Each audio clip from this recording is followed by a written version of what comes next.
Даже если 1000 Хусейнов погибли. ولقد أوحي إليك وإلى الذين من قبلك لئن أشركت ليحبطن عملك ولتكونن من الخاسرين. ولقد اوحی سعی کنین این گپ الله برای پیغمبر خود میگم، برش میگه که ولقد و یقین داشته باشه پیغمبر صلی الله علیه و سلم. لام یک یقین، قد دیگه یقین، خوب مؤکد یقین داشته باش که اوحی وحی شده الیک ای رسول الله صلی الله علیه و تو و الی الذین من قبلک و به پیغمبرایی که قبل از تو بودن چی وحی شده؟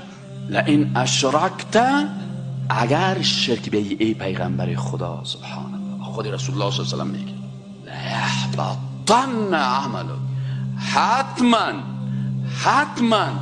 حتما تمام اعمال تو از بین میره، یعنی که هیچ شک نداشته باشی.